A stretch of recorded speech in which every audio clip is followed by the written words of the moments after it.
If else if से related class 9 का mid term final term से के लिए एक और क्वेश्चन है जिसमें कैलकुलेशन करना है कंडीशन के बेसिस पे, आपको प्रिंट नहीं करना। क्या करना है?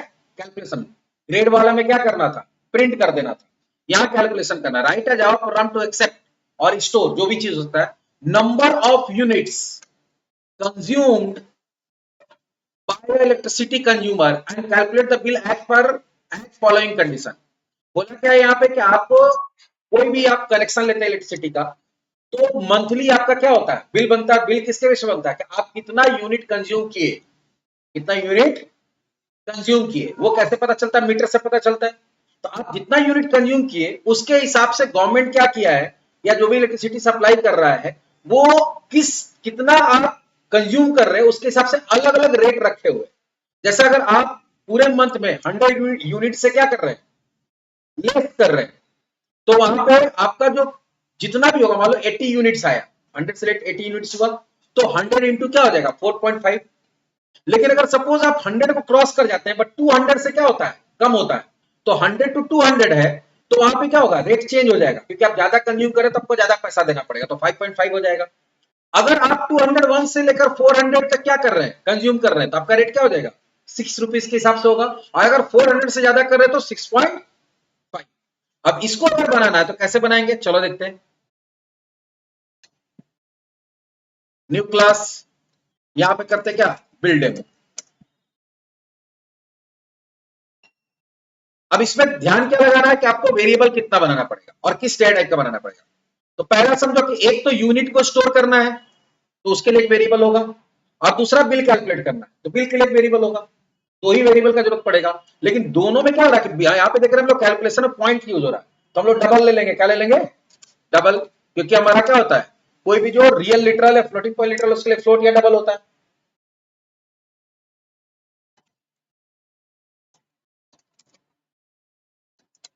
तो पहले क्या करना है? वेरिएबल बनाना, डबल यूनिट्स और बिल। कोई भी ऐसा वेरिएबल जिसका वैल्यू इफ के अंदर स्टोर होने वाला है उसको शुरू में इनिशियलाइज करना पड़ता है, क्योंकि यूनिट्स का वैल्यू तो हम लोग यही डाल दे रहे हैं। यूनिट्स इक्वल्स टू सपोज डाल दिए 150। कितना डाल दिए? 150। अब चेक करेंगे, पहला क्या चेक करना है कि अगर यूनिट्स जो है वो लेस देन 100 है।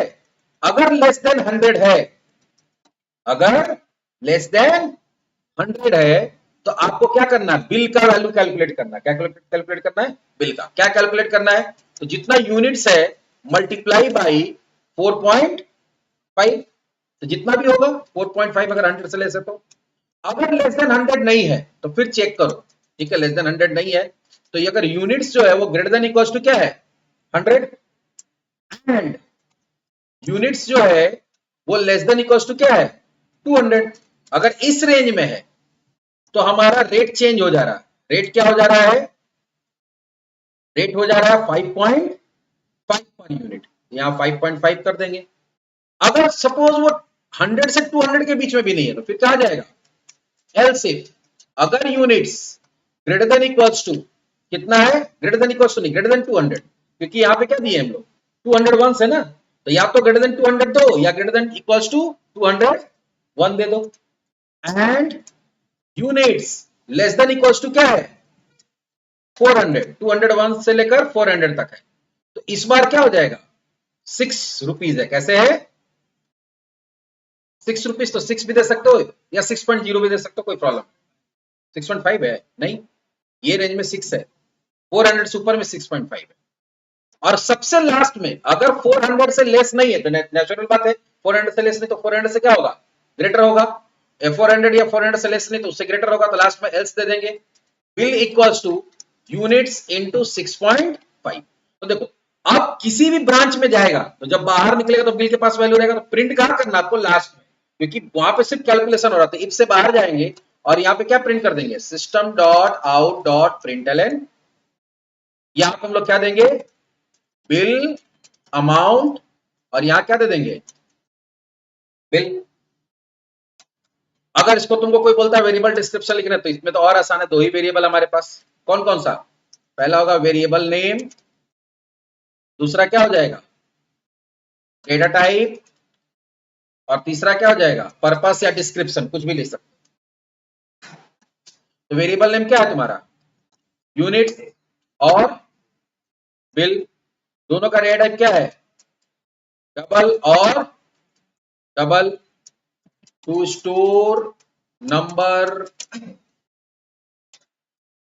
Of unit consumed, to store bill amount. हो गया। अब चलो रन करा के देखते हैं कि आउटपुट क्या आता है।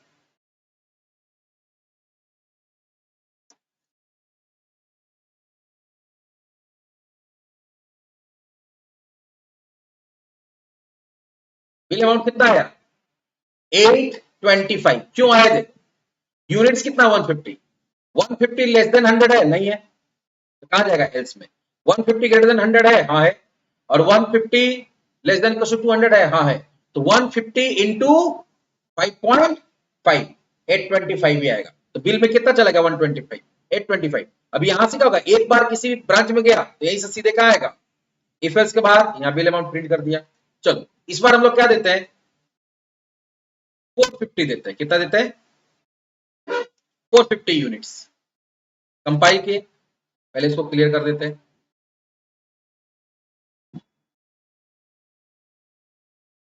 कितना आया 29 450 इंटू 6 कर लो, 6.5, सॉरी 450 इंटू 6.5 उतना ही आएगा।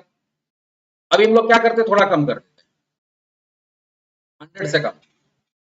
तो क्यों हुआ पहले वो भी देख लो, तो अगर 450 दिए तो 450 लेस देन 100 है, नहीं है, एल्स में आएगा। 450 ग्रेटर देन 100 है, हाँ है, बट लेस देन 200 नहीं है। तो एंड में क्या होता है, एंड में दोनों कंडीशन ट्रू होगा तभी ट्रू होगा, नहीं तो फॉल्स हो जाएगा, फिर गया बाहर। यूनिट जो है 450 201 से ग्रेटर है, हाँ है, लेकिन 400 से लेस नहीं, तो कहां जाएगा पानी की, एल्स में। एल्स में वहां पे 6.5 आ गया। इस बार देते सिर्फ 50। कितना देते हैं, 50। कंपाइल किए, रन कराते, कितना आया 225। तो इसमें 225 क्यों आया, यूनिट जो है लेस देन 100 है, 50 लेस देन 100 है, हाँ है, तो यूनिट्स 50 इंटू 4.5 तो कितना आएगा 225। तो देखो जैसा हम लोग यूनिट दे रहे हैं उसके अकॉर्डिंग बिल बन रहा है।